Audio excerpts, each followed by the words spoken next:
નમસ્કાર નમસ્કાર નમસ્કાર વિદ્યાર્થી મિત્રો, સ્વાગત છે તમારું જ્ઞાન વિદ્યાપીઠ યુટ્યુબ ચેનલની અંદર. હું છું તમારો ગણિતનો શિક્ષક કેટી સર.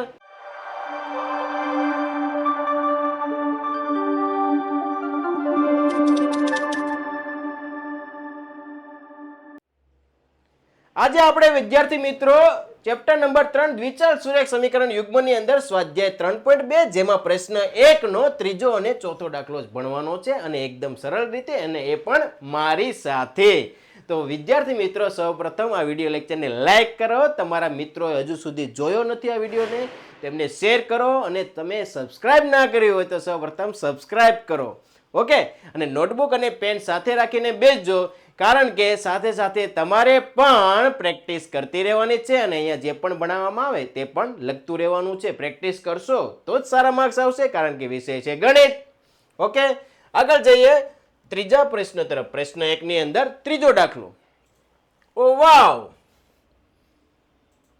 તમારો મિત્ર જો ઉડી રહ્યો છે તો આપણે પણ ઉડવાનું છે, પણ કઈ રીતે? પ્રેક્ટિસ કરીને. તો અહીંયા ત્રીજો દાખલો પ્રેક્ટિસ કરીએ. ચાલો શરૂઆત કરીએ. અહીંયા કે સૌપ્રથમ તો સમીકરણને જોવો. સમીકરણને જોયા પછી ચેક કરો કે છેદમાં કોઈ પદ આપેલ છે કે નહીં. જો છેદમાં પદ આપેલું હોય બાળકો, તો છેદને લસા વડે દૂર કરો, અને છેદમાં દૂર થઈ જાય પછી તેને સમીકરણના નંબર આપવાના છે. તો અહીંયા છેદમાં કોઈ પદ આપેલ નથી. તો શરૂઆત કરીએ કે અહીં 3x - y બરાબર 3. આને નંબર આપી દઈએ સમીકરણ નંબર 1.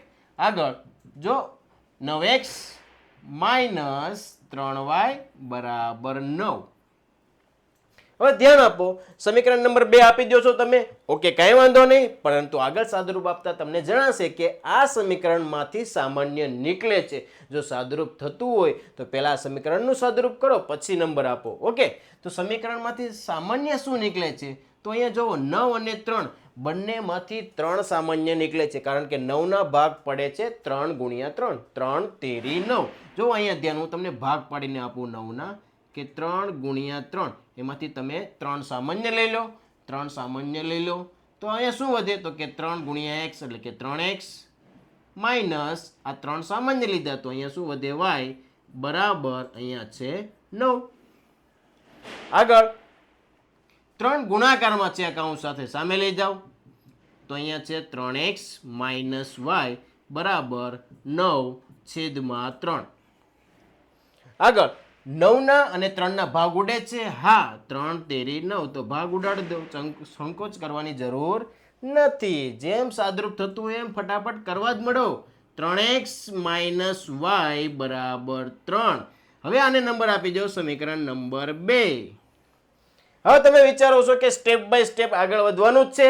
તો સમીકરણ 1 અને 2 નંબર આપી દીધા, પછી શું કરવાનું છે? તો કે આ બંને સમીકરણમાંથી કોઈ પણ એક સમીકરણમાંથી કોઈ પણ એક ચલને કર્તા તરીકે લેવાનું છે. તો જી હા, સ્ટેપ બાય સ્ટેપ એમ જ છે, પરંતુ એ પહેલા બંને સમીકરણને ચેક કરો.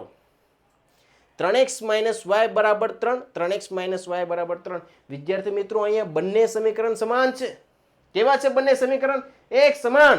તો અહીંયા ધ્યાન આપો, આ કોષ્ટકને ચેક કરો. જ્યારે તમને ત્રણેય ગુણોત્તર સમાન મળે છે, બંને સમીકરણ સમાન ક્યારે હોય? તો કે એના ત્રણેય ગુણોત્તર સમાન છે. ચેક કરો, a1 ના છેદમાં a2, b1 ના છેદમાં b2 અને c1 ના છેદમાં c2. ત્રણેય બંને સમીકરણ સમાન હોય એટલે કે ત્રણેય ગુણોત્તર સમાન હોય, અને ત્રણેય ગુણોત્તર સમાન હોય એટલે એવા ઉકેલ કેટલા મળે છે? અનંત ઉકેલ. કેમ? તો કે એ સંપાતી રેખાઓ છે, બંને સમીકરણ એકબીજા સાથે જોડાયેલી છે, તો અનંત ઉકેલ મળે છે. તો આમાં તમને એક ઉકેલ મળશે નહીં. તો એક ઉકેલ નહીં મળે, અનંત ઉકેલ મળવાના છે. તો આનો કોઈ તમને એક આન્સર મળતો નથી. તો આનું વાક્ય શું લખવાનું, આગળ પ્રોસેસ શું કરવાની છે? તો સિમ્પલ, એકદમ સિમ્પલ રીતે વાક્ય લખી નાખવાનું છે કે વાલા વિદ્યાર્થી મિત્રો, શું લખશો? તો કે સમીકરણ 1 અને સમીકરણ 2 સમાન હોવાથી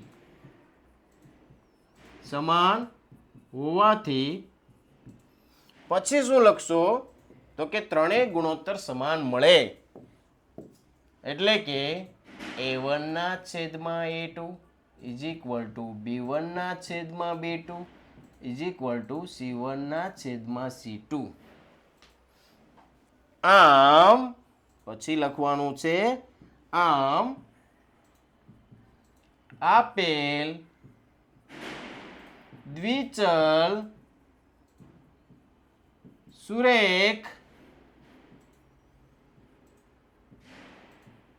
સમીકરણ યુગ્મનો આમ આપેલ દ્વિચલ સુરેખ સમીકરણ યુગ્મનો ઉકેલ ગણ અથવા તો ઉકેલ કેટલા મળે અનંત ઉકેલ મળે કેટલા ઉકેલ મળે છે અનંત ઉકેલ મળે આનો કોઈ તમને આગળ આન્સર મળશે નહીં કારણ કે આમાં તમે સાદુરૂપ આપવા જશો ને તો કોઈ કિંમત જ નહીં મળે કોઈ કિંમત મળશે નહીં ફોર એક્ઝામ્પલ સમીકરણ 1 માંથી સમીકરણ 3 તો બનાવી લેજો પછી શેમાં મૂકશો સમીકરણ 2 માં સેમ આગળ કોઈ પ્રોસેસ નથી થવાની નહીં તમને x કે નહીં y ની કિંમત મળે કારણ કે અનંત ઉકેલ મળે છે અનંત ઉકેલ એટલે ઘણા બધા ઉકેલો બરાબર તો આ રીતે આ પ્રશ્નોનો ઉકેલ આવે છે એટલા માટે ખાસ ધ્યાન આપજો કે આની તમે થિયરી જો ભણી ગયા ને અને આની તમારે થિયરી જોતી હોય તો વિદ્યાર્થી મિત્રો અહીંયા આઈ બટન ઉપર ક્લિક કરશો એટલે સૌથી પહેલો જ લેક્ચર જે છે ભાગ 1 આ ચેપ્ટરનો ભાગ 1 જેમાં મેં તમને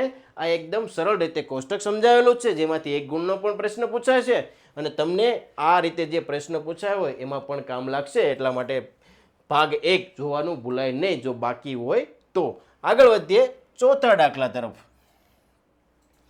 દાખલા તરફ આપણા પાંડાભાઈ સાથે ચોથો દાખલો શરૂઆત કરીએ ઉડતો જ જાય છે એ જ રીતે આપણે પ્રેક્ટિસ કરીને ઉડતું જ રહેવાનું છે અને તમારા માર્ક્સમાં સુધારો લાવવાનો છે ચાલો આ તો લખી નાખ્યું હવે બંને સમીકરણને જોઈ લઈએ કે 0.2x પ્લસ 0.3y બરાબર 1.3 આગળ 0.4x પ્લસ 0.5y બરાબર 2.3 અહીંયા બંને સમીકરણ પોઈન્ટ વાળા છે તો સૌપ્રથમ શું કરીશું પોઈન્ટને દૂર કરીશું પોઈન્ટને દૂર કર્યા પછી જ આપણે સમીકરણ 1 અને સમીકરણ 2 નંબર આપીશું ઓકે તો પોઈન્ટને દૂર કરીએ ચલો અહીંયા ધ્યાન 0.2x પ્લસ 0.3y બરાબર 1.3 તમને પોઈન્ટ દૂર કરતા સારી રીતે આવડે છે કે પોઈન્ટ પછી જેટલી સંખ્યા હોય ને પોઈન્ટ પછી જેટલી સંખ્યા હોય છેદમાં એટલા 0 આવે એટલે કે અહીંયા પોઈન્ટ પછી એક સંખ્યા છે 2 તો છેદમાં આવશે 1 0 એટલે કે 10 અને અહીંથી પોઈન્ટ દૂર કરો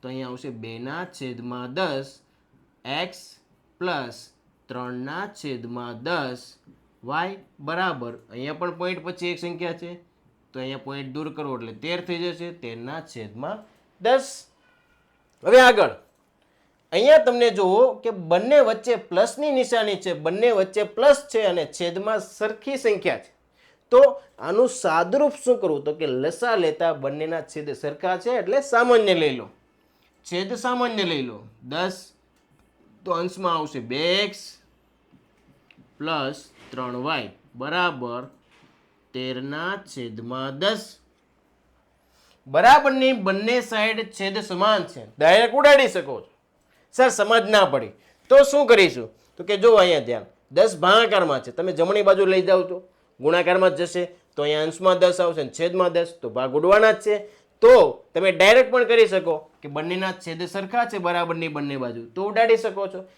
સર અહીંયા કેમ ના ઉડાડ્યા કારણ કે બંને વચ્ચે પ્લસ બંને જોડાયેલા છે અહીંયા જ્યારે જોડાયેલા નથી વચ્ચે ઇક્વલ ટુ છે આગળ તો અહીંયા આવશે 2x પ્લસ 3y બરાબર 13 હવે તમે આને નામ આપી શકો છો સમીકરણ નંબર 1 તો આ જ રીતે બાળકો સમીકરણ 2 ને મેળવવા માટે પણ સેમ પ્રોસેસ કરવાની છે તો બીજું સમીકરણ તરફ જઈએ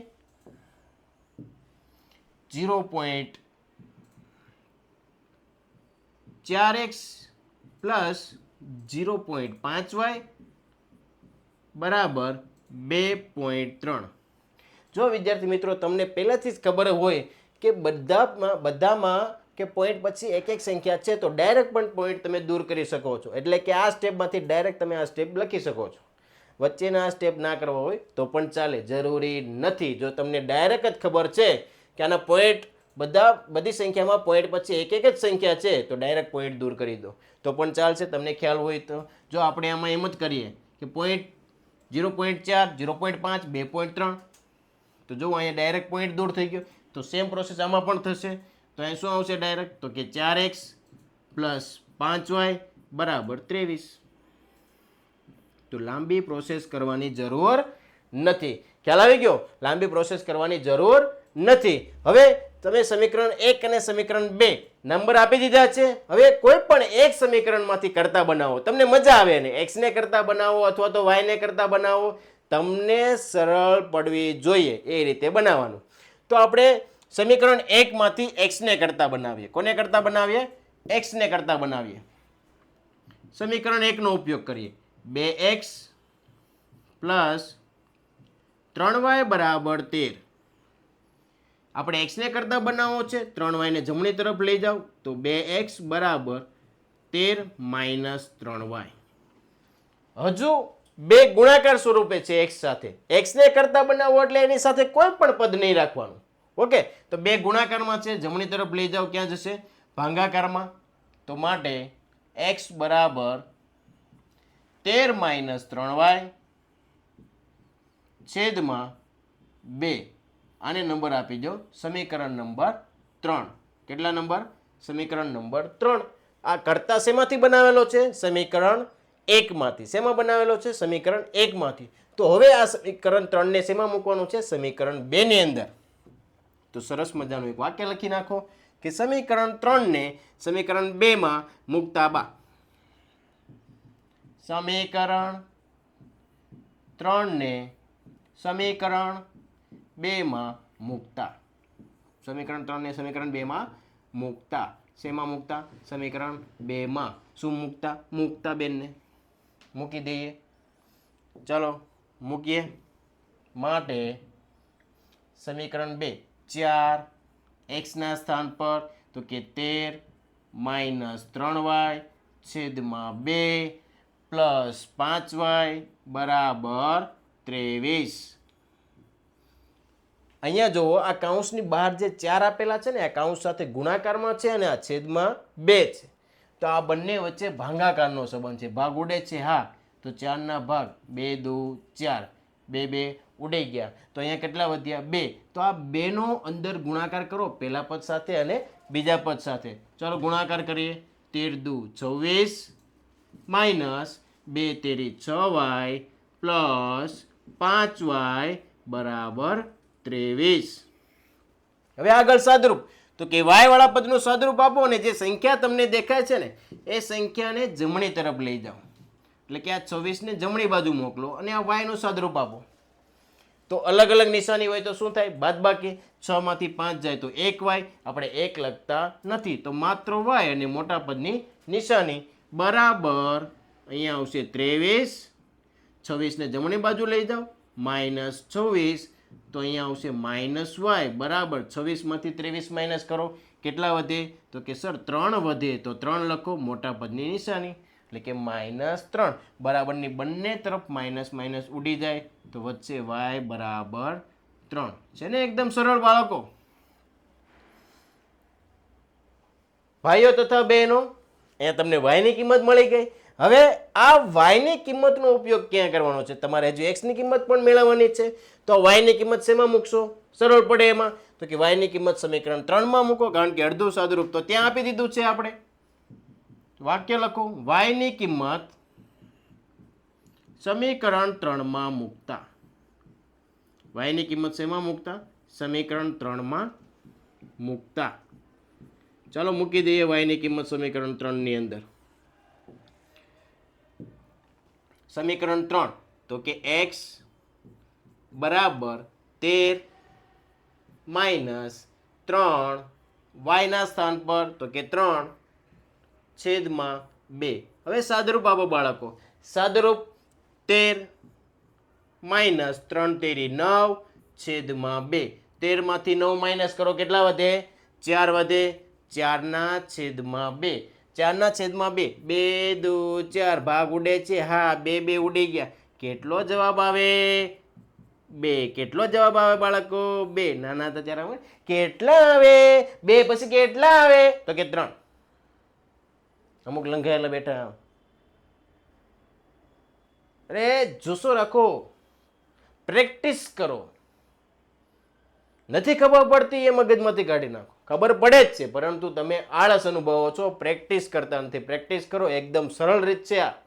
પોઈન્ટને જોઈને બસ રકમ જોઈને ભૂલી જા કે આવો દાખલો અમને નથી આવડતો સર.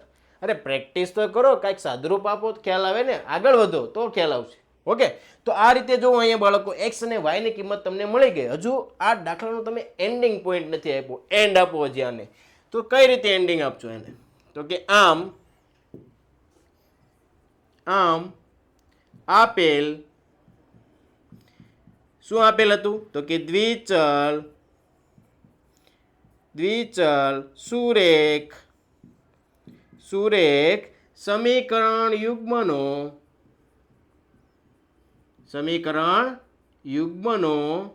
ઉકેલ ગણ કેટલો મળે? તો કે x નો આન્સર સૌપ્રથમ લખો 2 અને y નો આન્સર છે 3 મળે. તો વિદ્યાર્થી મિત્રો આ રીતે મળે છે આદેશની રીતથી ઉકેલ. તો એકદમ અને સરળ રીત છે, એકદમ સરળ રીત છે વિદ્યાર્થી મિત્રો. આ દાખલો જો પરીક્ષામાં પૂછાઈ ગયો ને તો તમારા પૂરા માર્ક્સ આવવાની સંભાવના 100% છે. માત્ર પ્રેક્ટિસ જરૂરી છે. પ્રેક્ટિસ કરજો અને ટૂંક સમયની અંદર તમે પૂરેપૂરા માર્ક્સ મેળવી શકશો આની અંદર, અને સ્પીડ પણ વધશે તમારી, બરાબર, સાદુરૂપની. તો પ્રેક્ટિસ કરશો તો સ્પીડ વધશે. માત્ર દાખલો જોવાથી નહીં આવડે, ગણવાથી આવશે. તો ગણવાનું ભૂલાય નહીં અને પ્રેક્ટિસ કરવાનું ભૂલાય નહીં. તો આ સાથે આપણે મળીશું નેક્સ્ટ વિડીયો લેક્ચરની અંદર. ઓકે, તો પ્રેક્ટિસ કરતા રહેજો. અને હજુ સુધી આ વિડીયો લેક્ચરને લાઈક નથી કર્યો તો લાઈક કરો, તમારા મિત્રોને શેર કરો અને સબસ્ક્રાઇબ કરો. મળીએ નેક્સ્ટ લેક્ચરની અંદર. જય ભારત, જય હિન્દ.